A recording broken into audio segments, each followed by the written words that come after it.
દત્તાત્રેય ભગવાનનો વાસ છે। તમે ઘણી વખત ગિરનારના પગથિયા ચડીને દર્શન કરવા માટે ગયા હશો, પરંતુ શું મિત્રો તમે ક્યારેય વિચાર્યું છે કે આ પગથિયા કોણે અને કેવી રીતે બનાવ્યા હશે? જો તમે નથી જાણતા ને તો ધ્યાનથી આ વિડીયો અંત સુધી જરૂર જુઓ। અહીં તમને પૂરેપૂરી માહિતી મળી જશે। વિડીયોની શરૂઆત કરીએ તે પહેલાં જય ગિરનારી લખીને કમેન્ટ જરૂર કરજો।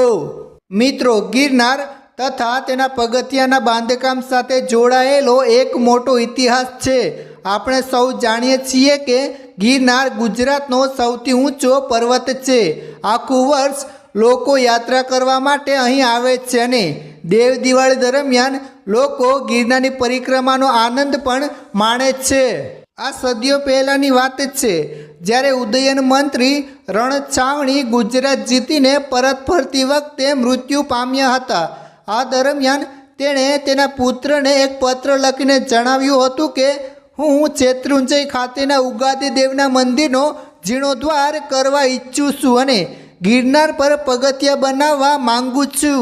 પિતાનો પત્ર વાંચીને તેના પુત્ર નાણામંત્રીએ શેત્રુંજય પર યુગાદી દેવનું મંદિર બનાવીને પોતાના પિતાની એક ઈચ્છા પૂરી કરી। પણ હવે ગિરનાર પર પગથિયા બનાવવાનું બાકી હતું।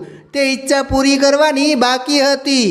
તેના પિતાના જણાવ્યા અનુસાર મંત્રી ગિરનાર પર્વત પર પગથિયા બનાવવા માટે જૂનાગઢ આવ્યા। અહીં તેઓએ પર્વત ઉપર ઊંચી ખડકો અને ભેખડો જોઈ। તેઓએ પર્વતોનો વિરાટ ઘેરાવો જોયો અને વાદળ સાથે વાત કરતા શિખરો જોયા। આ બધું જોઈને તેઓ શરૂઆતમાં મૂંઝાઈ ગયા અને વિચાર કરવા લાગ્યા કે આટલા મોટા વિરાટ પર્વત ઉપર રસ્તો કેવી રીતે બનાવવો।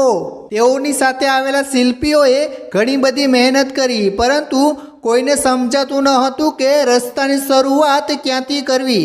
મંત્રીએ ખૂબ જ વિચાર્યું અને ખૂબ જ માથાકૂટ કરી, તેમ છતાં તેને સમજાતું ન હતું કે ગિરનાર માટેનો રસ્તો ક્યાંથી પસાર કરવો। પછી તેને ગિરનાર